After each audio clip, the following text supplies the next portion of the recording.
Okay, so when an election is coming up, what do a lot of us do? We jump online and look for one of those voting guides, right? A quick, easy way to see which candidate or party we line up with. But what if that simple tool isn't so simple? What if its design is actually, subtly pushing you in a certain direction? Well, one developer thought this was a huge problem, and he decided to build a better one from the ground up. Let's dig into how he did it. So let's just ask the big question right up front. Are these tools that we trust for, a bit of civic guidance actually playing tricks on us?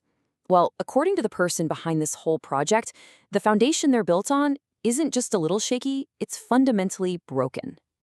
All right, so before we can really appreciate the fix, we gotta understand the problem. What exactly is so wrong with the voting guides that literally millions of people use? It turns out the biggest flaws are hiding in plain sight. You've seen this a million times. They give you a statement, and you click agree or disagree. Simple, right? Well, maybe a little too simple. That simplicity is actually the trap. The way it's designed is literally playing on some well-known psychological biases to mess with your answers. It all starts with this thing called acquiescence bias. It's a documented quirk in our brains where, as humans, we like to agree with things. It's easier to say yes. So right off the bat, just by framing a question as an agree/disagree statement, the results are already tilted before you've even had a chance to think. And here is a perfect example of what I'm talking about.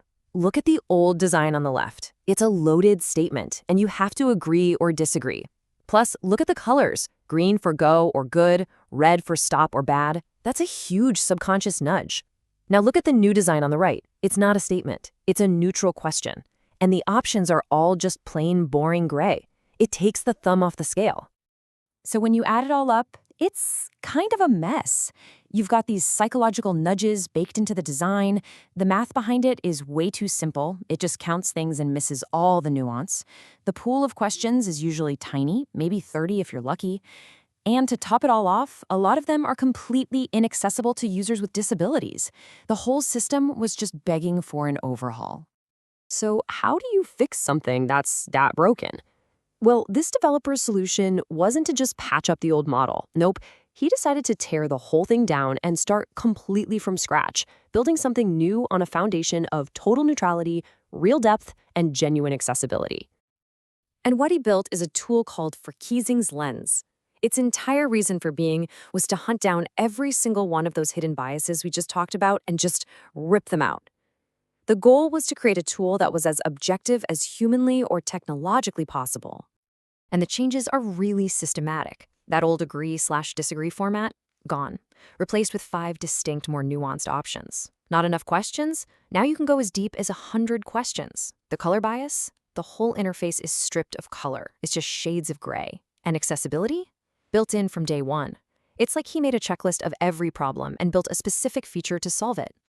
But okay, this brings up a massive, massive challenge. How can any one person possibly write 100 political questions that are truly unbiased? I mean, it's almost impossible to stop your own personal views from creeping in. And the solution here, well, this is where the project gets really futuristic. He had AIs do it. Seriously, he fed all the official party programs into multiple large language models. But here's the genius move. He didn't use just one AI. He used several AIs known to have different political leanings, and then he made them debate each other. I'm not kidding. The AIs would argue over the phrasing of questions, they'd vote on the most neutral wording, and they had to reach a consensus. It's an AI system of checks and balances, all designed to squeeze out that human bias. Okay, so now the questions are pure, they're unbiased, but that's only half the battle. How do you score the answers? The old method of just adding up matches is, well, it's terrible. This project introduces a much more insightful way to find your political fingerprint. This quote from the developer just perfectly captures the problem. Think about it.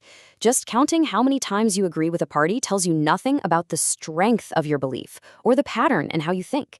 It's just a flat, one-dimensional number. So his tool gives you 3 different ways to see your results. You've got the old, flawed, deterministic method, which just counts matches.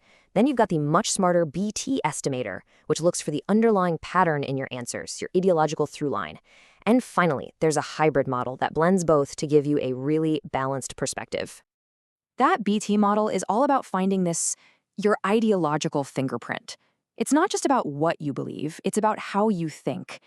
It searches for that consistent thread in your reasoning across all sorts of topics: the economy, the environment, you name it. So here's how it works, in 2 simple steps. First, the model looks at all your answers together to learn your unique pattern.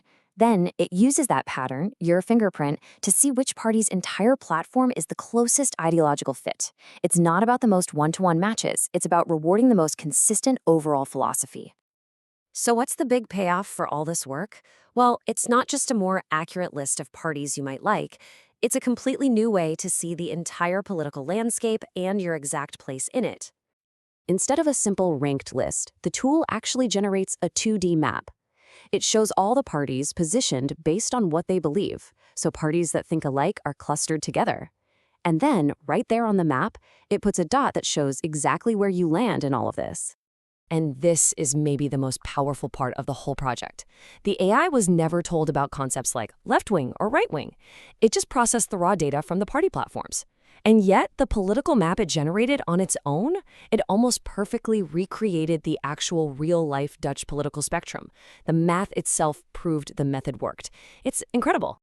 So, in the end, what does this new approach really achieve? Well, it creates an objective tool that gets rid of those hidden biases. It reveals the deeper ideological patterns in your own thinking, and it empowers you by showing you exactly where you stand in the broader political conversation. It even has a cool Maverick feature that shows you where you disagree with your top-matched party, highlighting what makes your views unique. This whole project leaves us with a much bigger question, doesn't it? It shows that with some really thoughtful design and clever technology, we can build fairer, more insightful tools for our civic lives. And it just makes you wonder, what other broken systems are out there, just waiting for a smart reinvention?